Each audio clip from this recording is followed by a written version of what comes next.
Hoy presentamos la segunda pieza del mes de este año, de esta edición de 2025, que como saben tiene como tema principal las creencias y rituales en los diferentes periodos históricos que tiene nuestra ciudad, la ciudad de Écija. Hoy nos acompaña un ponente bien conocido por todos nosotros, agradecerle siempre su predisposición a la hora de echar una mano al proyecto. Desde los inicios está Sergio con nosotros, no sé si les recuerdan los que llevan más tiempo. En 2016 comenzamos con este proyecto y él fue el primer ponente de esa edición, por lo tanto agradecerle que continúe cerca de nosotros. Y bueno, aunque todos le conocen, hay novedades en su currículum, aunque está muy abreviado, pero voy a dar unos matices sobre sus actuaciones más novedosas, ¿no? Sergio García Dils de la Vega es doctor en Historia Antigua por la Universidad de Sevilla, con premio extraordinario de doctorado de dicha institución. Anteriormente, cursó estudios de posgrado en el Instituto Estatal de Pushkin de Moscú, en Rusia. Desde 1999 desarrolla su actividad profesional en Écija como arqueólogo municipal y director de la Oficina Municipal de Arqueología, y es en esta ciudad donde ha dirigido excavaciones arqueológicas en extensión, entre otras muchas, en ámbitos urbanos tan emblemáticos como la Plaza de España, de la que pertenece hoy nuestra pieza principal, y la Plaza de Armas del Alcázar Real. También es investigador vinculado al Departamento de Historia Antigua de la Universidad de Sevilla y profesor tutor de la Universidad Nacional de Educación a Distancia, en la UNED, en el Centro Asociado en Sevilla. Como investigador, desde el año 1997 ha formado parte de 16 proyectos de investigación y desarrollo promovidos por las universidades de Sevilla, Zaragoza y Autónoma de Barcelona, a las que hay que añadir los siguientes proyectos internacionales: el European Project, Understanding Pre-Industrial Structural in Rural and Missing Landscape, financiado por la Unión Europea con participación en universidades e instituciones de investigación de 21 países. Names and Identity in Rome and Spain, un proyecto sostenido por las universidades de York, de Canadá, y Bordeaux-Montaigne, en Francia. Y el Sikait Project, centrado en el desierto oriental de Egipto, promovido por la Universidad Autónoma de Barcelona y el Polish Center of Mediterranean Archaeology. Sus líneas de investigación y áreas de trabajo son la arqueología romana y la tardoantigüedad, con especial interés en el urbanismo, la arquitectura privada y pública, las técnicas edilicias y los pavimentos musivos. En ámbito rural, también trabaja en estudios sobre paisaje, territorio y minería. Está especializado también en la epigrafía romana, con más de 200 nuevas inscripciones editadas y publicadas, una de ellas la que vamos a mostrar hoy. Es especialista en los sistemas de información geográfica aplicados como herramienta fundamental de documentación y análisis arqueológico en entornos tanto rurales como urbanos.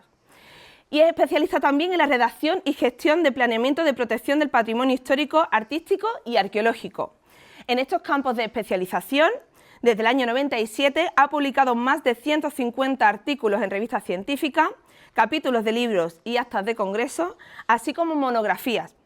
Del mismo modo, ha presentado más de 100 comunicaciones y ponencias invitadas en foros especializados en el ámbito estatal e internacional.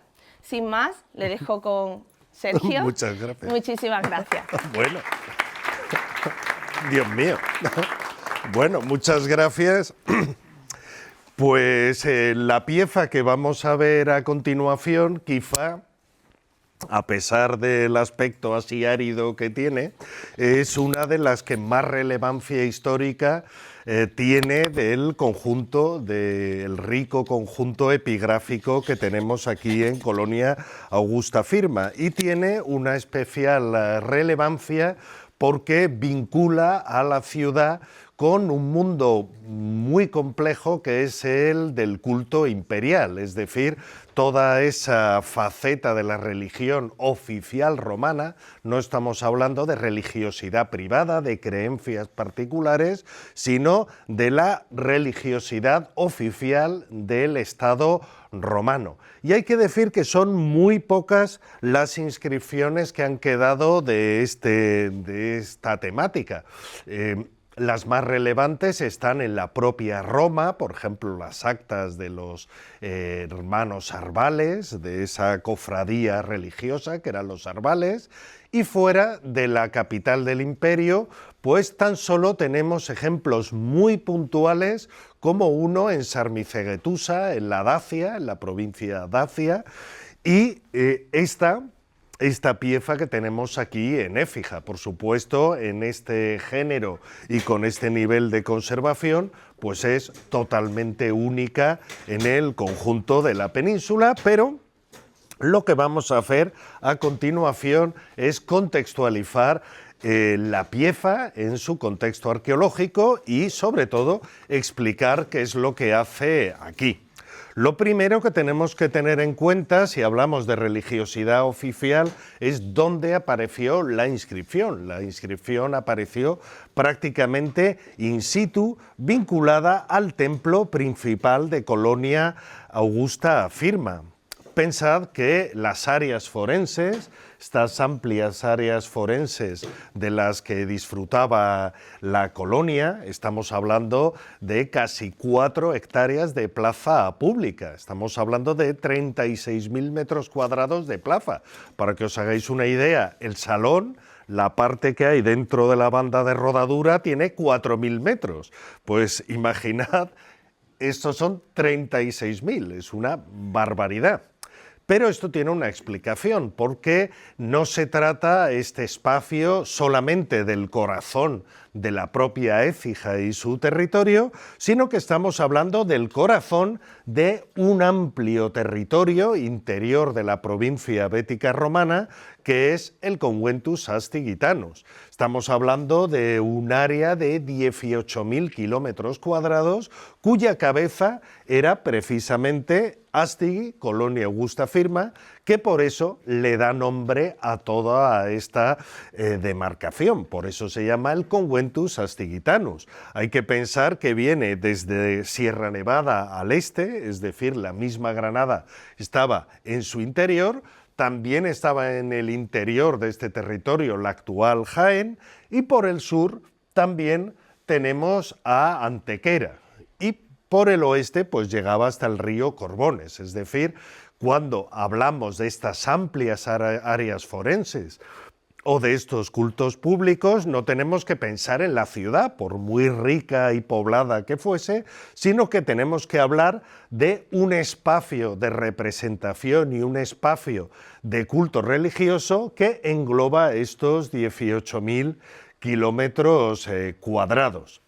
Dentro de la ciudad, pues hay que decir que, si nos fijamos, está precisamente estas áreas forenses y el templo principal está precisamente en el mismísimo corazón, en el mismísimo centro de la ciudad, y además en un sitio bastante relevante desde el punto de vista de la circulación en la ciudad, porque el decumano máximo, la vía principal oeste-este, que además coincidía con la vía Augusta a su paso por la colonia, pues precisamente transitaba en paralelo a estas áreas forenses.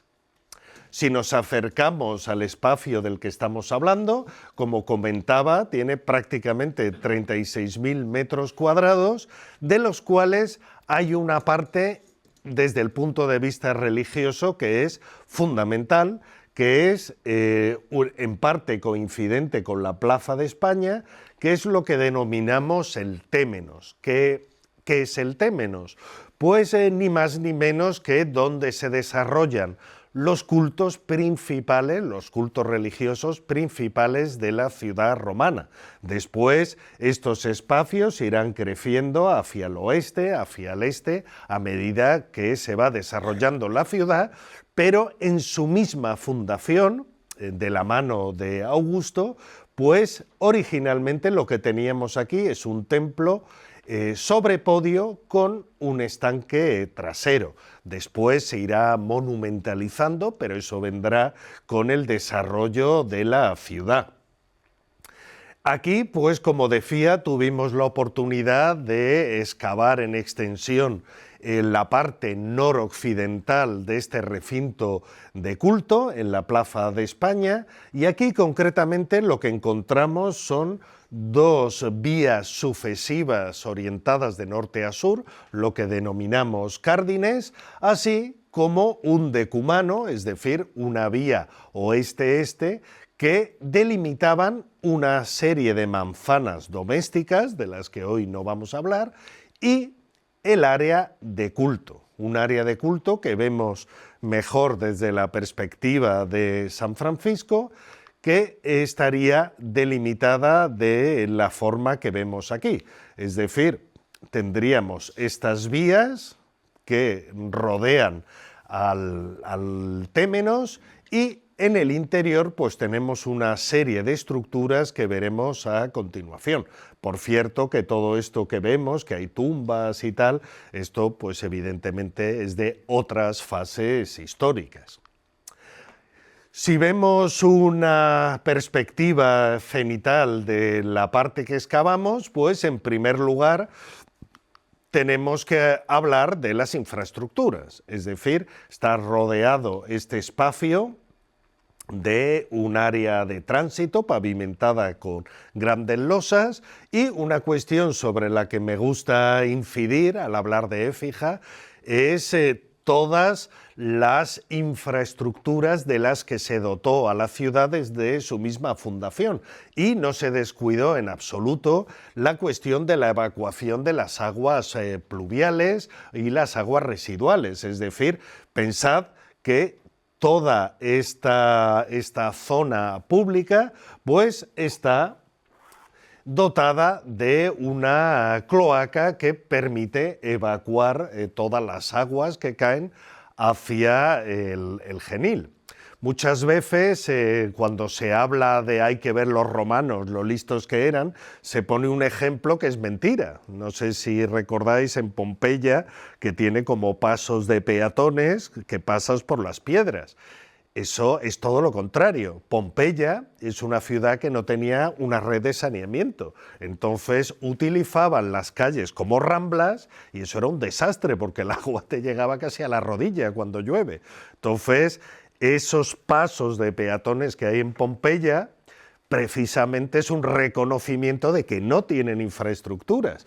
Por eso, en el caso de Colonia Augusta Firma, no necesitan ni siquiera aceras elevadas, porque el agua va por sus correspondientes invernales al subsuelo. Por dentro de esta área lo que tiene es un potente muro de grandes sillares de calcarenita.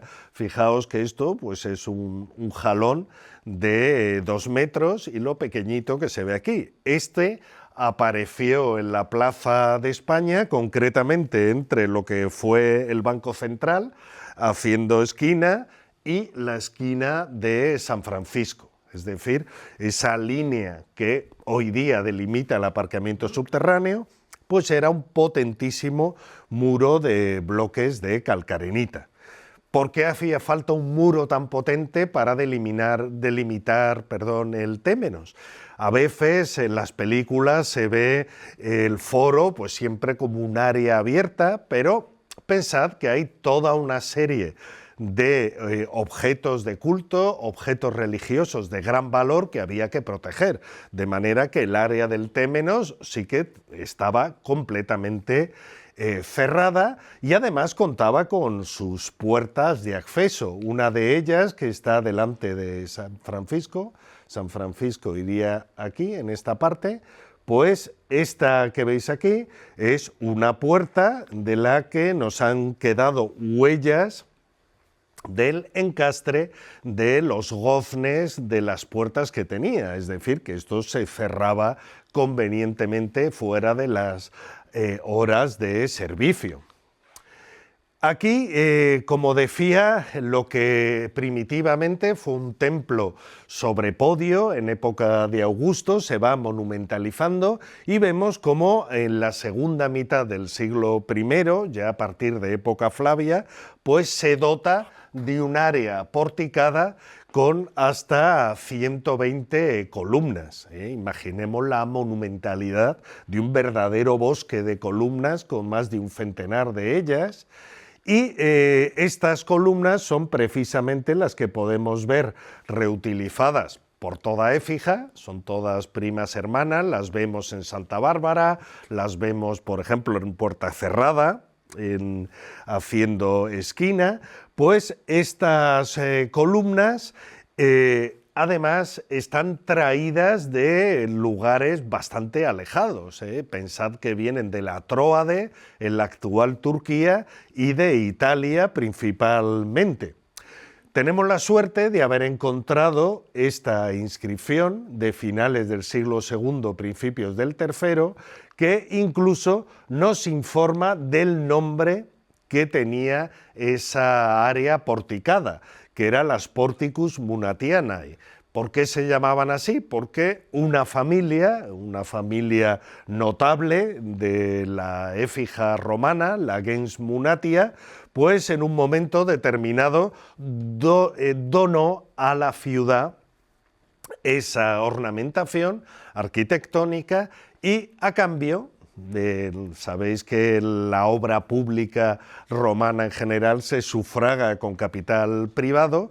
¿Qué contraprestaciones tiene? Pues sobre todo prestigio, y hay una cuestión que protege específicamente la legislación romana, que tu nombre, si lo has pagado tú, tu nombre quede vinculado de manera perpetua a esa edificación.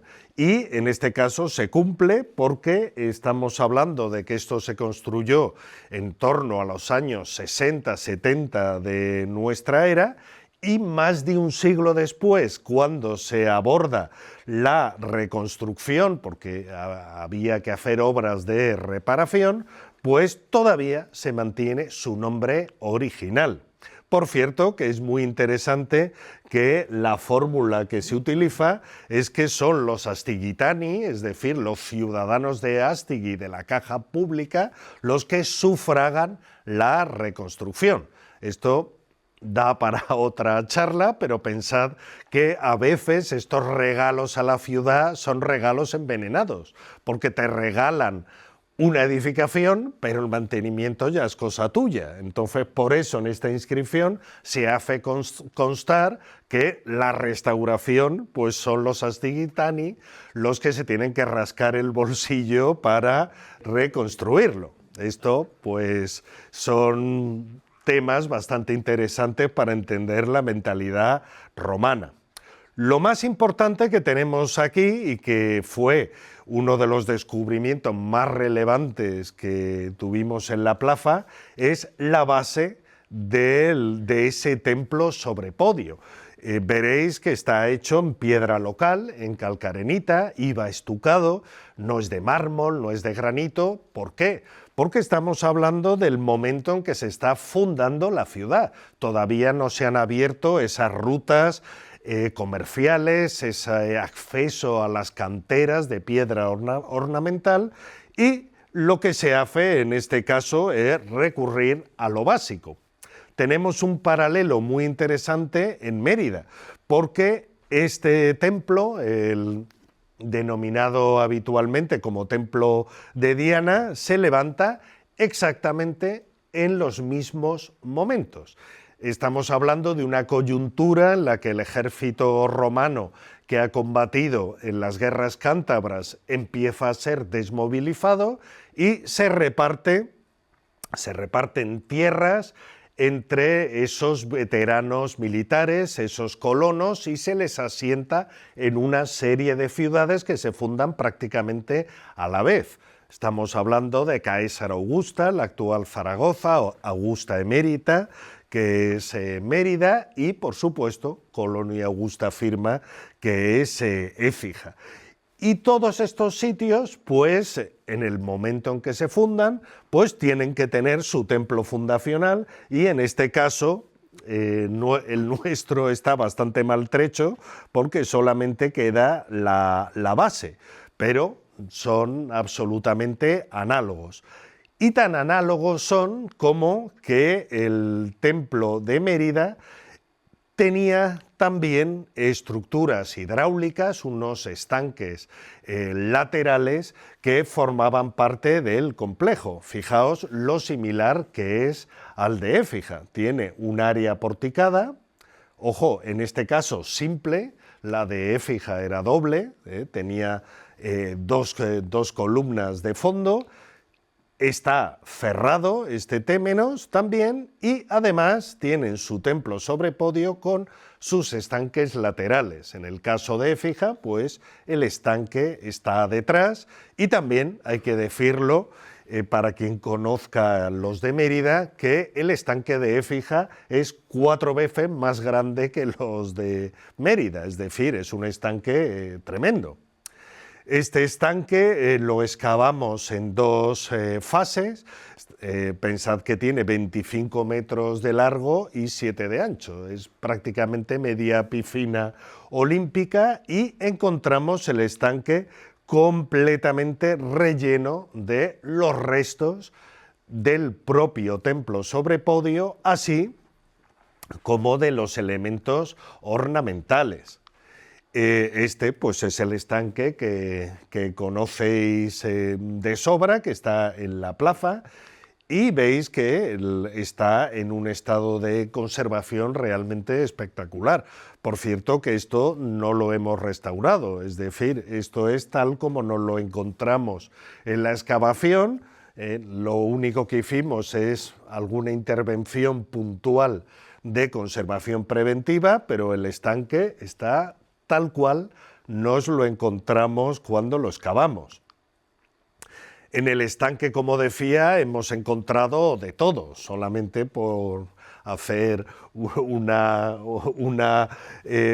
pequeña mención de la cuestión escultórica, pues todos estos elementos los hemos encontrado en el interior del estanque, junto a toda esa cuestión arquitectónica, pero también hemos encontrado numerosa evidencia epigráfica en su interior. Hemos encontrado un número bastante importante de inscripciones. Y aquí una cuestión fundamental es que si estamos hablando de que el foro es un espacio de culto, un espacio público, también es un espacio privilegiado de autorrepresentación. Es decir, las élites locales, los notables de la ciudad, la gente que tiene un elevado poder adquisitivo, además de los magistrados, pues eligen precisamente el foro para levantar estatuas o hacer determinados homenajes. Aquí pues ya entroncamos de lleno con la cuestión religiosa. Esta es una cuestión realmente muy interesante que a veces se nos escapa, que es la propia espacialidad de las áreas forenses. Pensad que toda el área frontal del templo sobre podio, toda el área frontal, que no conocemos prácticamente, es donde estarían los homenajes, las estatuas, normalmente a los magistrados de la ciudad. Estatuas ecuestres y ese tipo de ornamentación iría delante. Pero claro, nosotros lo que hemos excavado no es la parte de delante, es la de atrás. ¿Qué es lo que encontramos aquí? Pues en primer lugar lo que encontramos es que el propio podio del templo pues era un soporte epigráfico, es decir, servía para poner inscripciones. Es decir, volviendo al de Mérida, esto les ha servido a los de Mérida para entender mejor su podio. Veréis que tiene una serie de orificios que hemos podido demostrar que se utilizaban para poner inscripciones. Pues pensad que el podio del templo de aquí de Écija estaría también jalonado de inscripciones de todo tipo, de inscripciones públicas que irían aquí adosadas, pero lógicamente no son las únicas, es decir, tenemos toda una serie de pedestales de todo tipo que han aparecido en las áreas forenses. Además que tienen una pervivencia realmente sorprendente, porque aquí tenemos inscripciones desde esta de aquí, que es de los momentos en que se funda la ciudad, hasta momentos tan avanzados como el siglo IV. Esta ya es del siglo IV. Es decir, que prácticamente 4 siglos de historia de la ciudad estaba representada en las áreas forenses. ¿Y qué ocurre con la cuestión específicamente religiosa? Pues vemos un juego, por llamarle así, un juego institucional que es muy romano. Cuando un personaje romano hace un homenaje a una divinidad, en realidad se lo está haciendo a sí mismo o a sí misma, como vemos aquí. Y eso es una cuestión muy interesante que vemos en la parte trasera de este témenos, de este recinto, en el que vemos cómo hay una serie de personajes que levantan grandes estatuas de plata. Es decir, estamos hablando del conjunto de estatuas de plata más importante a escala global del Imperio Romano, seguido de cerca por Itálica. Es decir, no hay ningún lugar del Imperio Romano donde se haya documentado que haya tantas donaciones de estatuas de plata. Estamos hablando de 100 y 150 libras, es decir, entre 50 kilos y unos 33. Otra de las razones para tener bien cerrado ese recinto, porque claro, las estatuas de plata tienen la mala costumbre de salir corriendo en cuanto pueden. Por eso no ha salido nunca ninguna. Otras veces me he centrado en quién hace las donaciones, es decir, quién se representa en la espalda del templo. Pues colectivos que no pueden ser magistrados, es decir, ¿quiénes son esos personajes? Pues mujeres que son grandes propietarias, como Caequilia Trófime y Aponia Montana, mujeres que son cabeza de grandes familias relacionadas con el comercio oleícola, que tenían, por ejemplo, acceso a sacerdocio. Por ejemplo, Aponia Montana es sacerdotisa de las Divinas Augustas de Colonia Augusta Firma. Es decir, tienen acceso a sacerdocios, pero no a magistraturas. Y junto a mujeres potentadas, pues tenemos a libertos, personas de condición servil, antiguos esclavos o hijos de esos antiguos esclavos que no pueden acceder a las magistraturas, pero sí también a sacerdocios. Por ejemplo, este es un sébiro, es decir, es un sacerdote de culto imperial que también está aquí representado. Pero esta vez, como hablamos de religión, me voy a centrar en el culto religioso que se hace aquí, porque en realidad estamos hablando de culto religioso.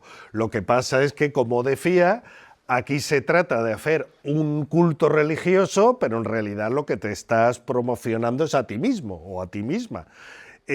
Aquí, pues es muy interesante cómo no se trata de divinidades muy específicas, porque una divinidad muy específica, pues quizá se puede prestar a interpretaciones en un sentido o en otro.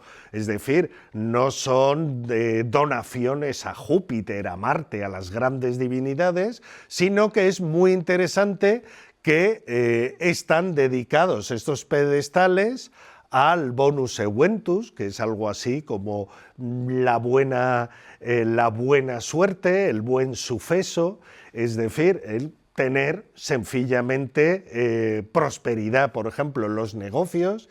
También está dedicado a la piedad, a la pietas. Eso no te compromete a nadie. No hay nadie en el mundo romano que le chirríe que tú hagas una estatua a la piedad como concepto divinizado. Y este ya es más prudente todavía. Este, Publius Numerius Martialis Astigitanus, pues ya directamente se tira de la moto y lo hace a Panteo. Panteo es todos los dioses. Bueno, mira, aquí no me peleo con nadie, yo hago una estatua a todos los dioses y quedo divinamente.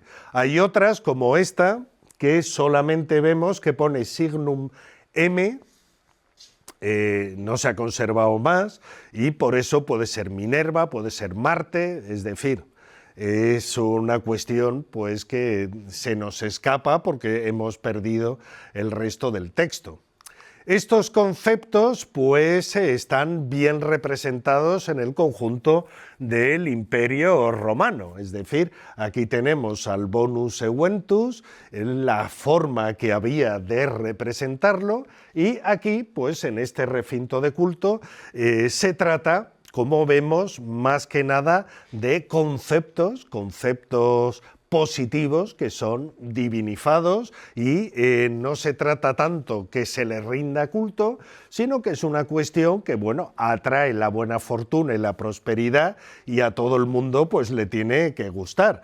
Del bonus eventus tenemos otros pedestales de estatuas, tenemos alguna representación que, como veis, la iconografía suele tener la cornucopia, es decir, el cuerno de la abundancia, aparece en monedas asociadas a Augusto, es decir, pues que es un concepto bastante extendido, bastante universal y que, como digo, pues tampoco te obliga a nada.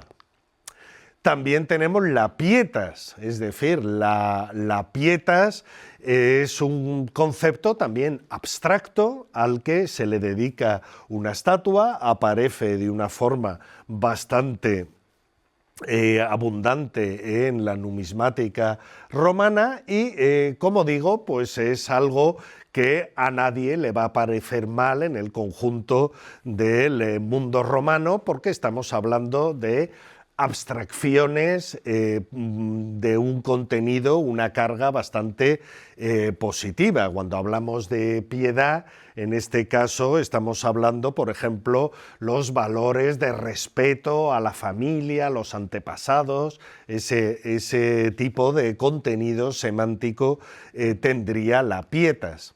Y luego la cuestión de Panteo. La cuestión de Panteo, además, Panteo, como todos los dioses, pues es una cuestión que está bastante vinculada al culto imperial. Aquí, por ejemplo, vemos una inscripción por la salud de Adriano y está dedicada la inscripción a Silvano Panteo, es decir, pues es una cuestión que no es a un culto específico, sino a ese conjunto de las divinidades del panteón conocido. Eso, por ejemplo, hay una fórmula que también aparece en algunos textos que se hacen ofrendas a todos los dioses conocidos y también a los desconocidos, vaya que se te cabreen, es decir, que esa cuestión a veces se nos pasa tenerla en cuenta, que la religión romana es acumulativa, es decir, cada vez que hay un nuevo culto no significa que se desechen los anteriores, se sigue rindiendo culto incluso a divinidades arcaicas de las que ya prácticamente nadie se acuerda, pero que entienden en el mundo romano que hay que tenerlas contentos, y esta cuestión de Panteo pues va en esa dirección. Esta inscripción también es del podio del templo, es decir, aquí se rinde culto al genio de la colonia.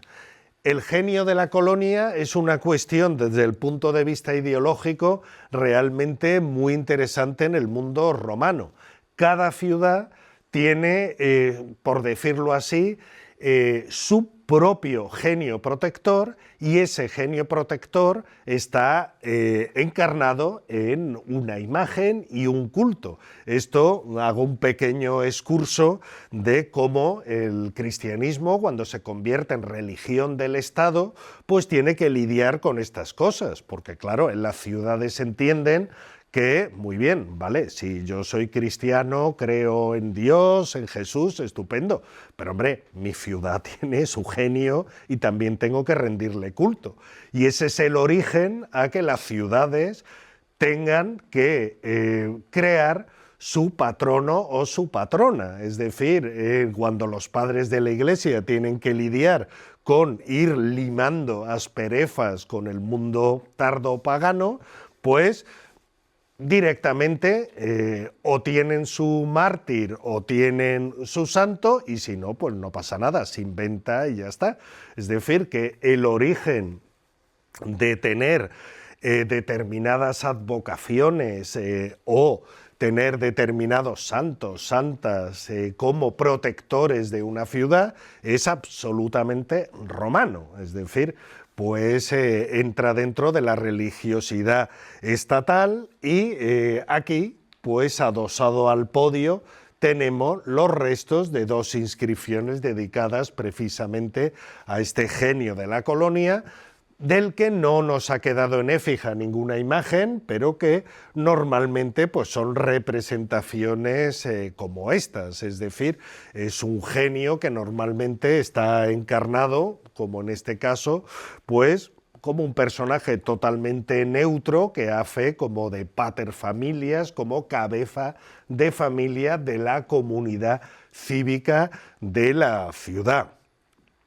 Dentro de todo este mundo de religiosidad oficial, entramos ya de lleno a ver esta inscripción.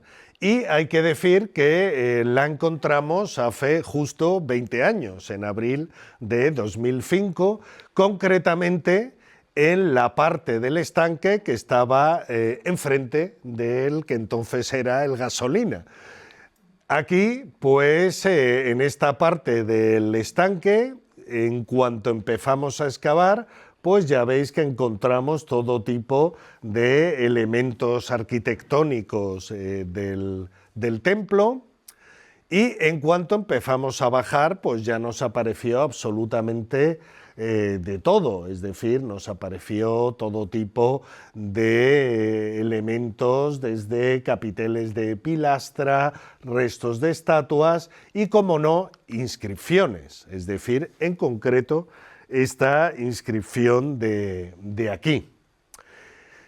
Apareció bastante fragmentada porque hay partes que se han perdido. Pensad que, claro, nosotros excavamos en buena parte solamente ese sector del estanque, no excavamos alrededor. El día que se excave, por ejemplo, la parte de zona de rodadura que hay entre el salón y el antiguo Gasolina, pues seguramente que aparecerán más fragmentos, más estatuas y más elementos arquitectónicos.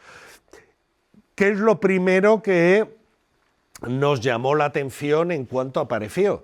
Lo primero es lo que se llama la abolitio nominis, es decir, la destrucción del nombre de un personaje. Aquí pues hay un personaje que se ha borrado su nombre, pero no todo el resto del texto. ¿Por qué? Esto es una cuestión muy romana, es decir, estamos hablando de una inscripción religiosa, de contenido religioso, y claro, tú puedes condenar a la destrucción y olvido del nombre de un personaje que así lo ha decretado el Senado, pero el resto de la inscripción no lo tocas porque tiene un contenido religioso que tampoco puedes arriesgarte a cometer un sacrilegio.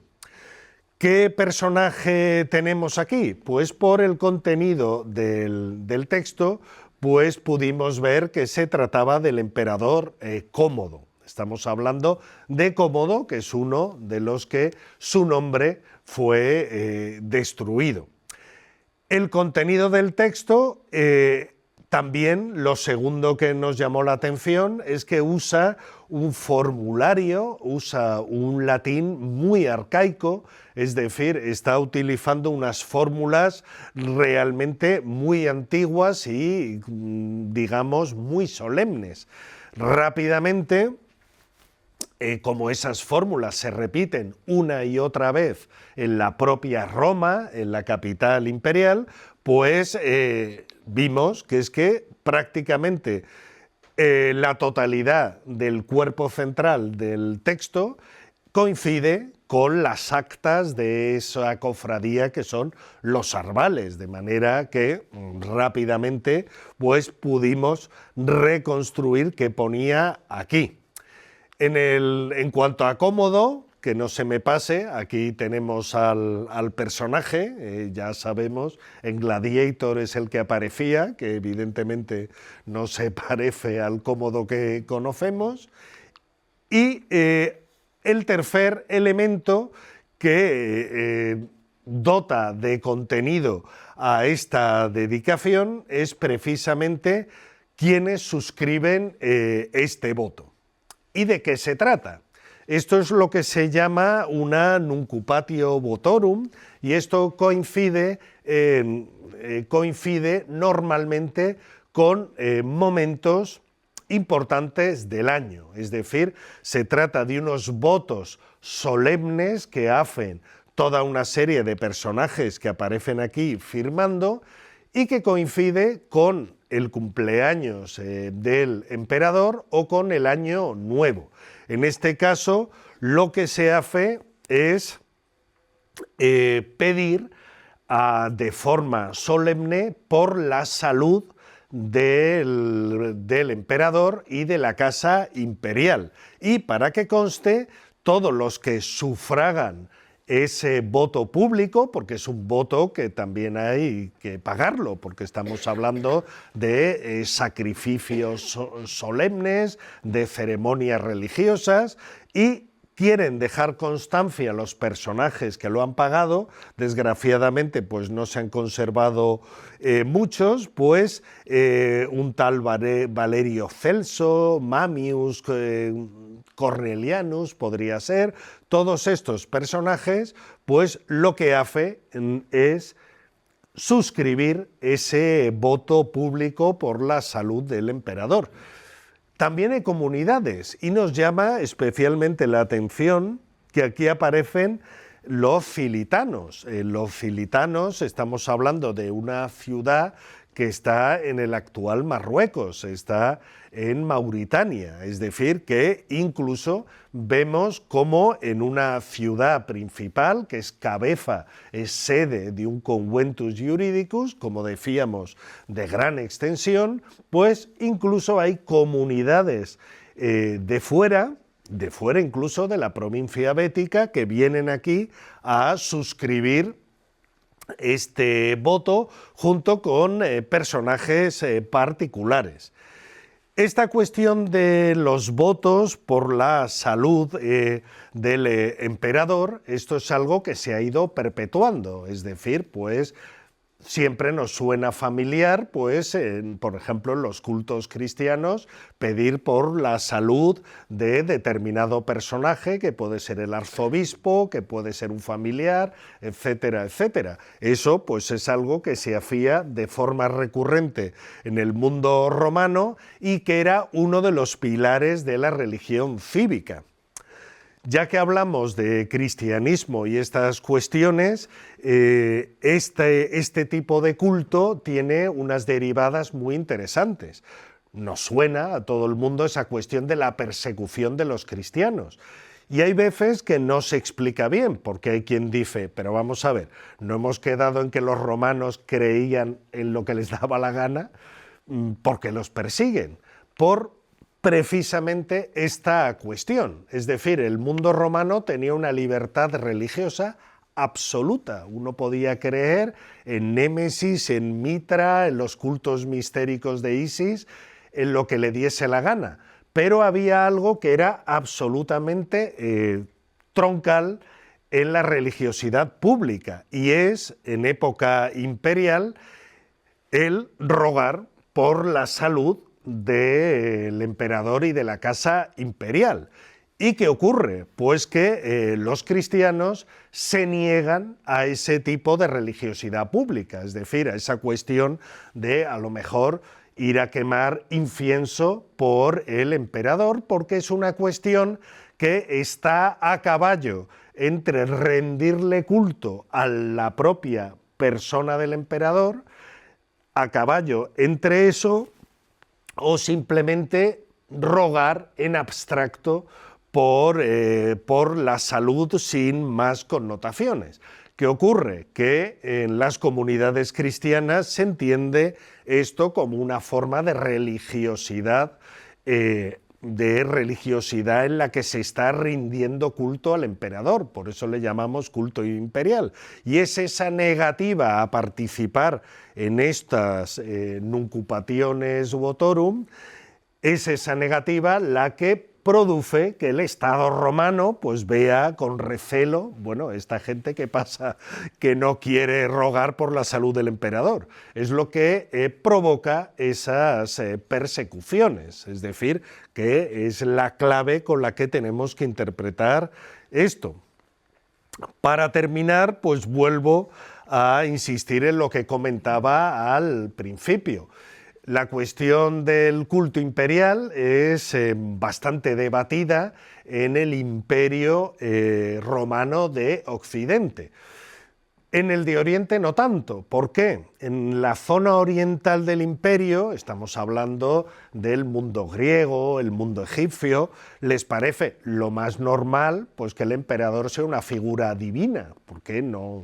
Los faraones también eran figuras divinas. En el mundo griego le parece lo más normal tener dioses encarnados. Es igual como en Japón el Mikado, que es el emperador, pues es un dios en vida. Bueno, en el shintoísmo es algo totalmente normal. Es decir, en el imperio de Oriente no les chirría lo más mínimo. Pero ¿qué pasa en Occidente? En Occidente, como mucho, en el mundo romano, se aceptaba que, bueno, después de muerto, el emperador se convertía en divino, no tanto en Dios, eso ya es mucho pedir, pero bueno, en divino. Pero en vida eso era difícil de tragar. Entonces, ¿qué es lo que ocurre? Que por eso en Occidente, en Hispania en concreto y en Écija en particular, entendemos estas cuestiones simplemente como algo relacionado con lo que se llama a veces exaltación dinástica, es decir, pues es decir públicamente que tú apoyas al gobernante, es decir, no va más allá, es decir, es una cuestión ideológicamente bastante controvertida y ahí es donde tiene especial importancia histórica el que podamos haber encontrado un documento único como es este, que a pesar de lo mutilado que está, pues nos da la información fundamental que necesitamos conocer. Y eso es todo. Muchas gracias.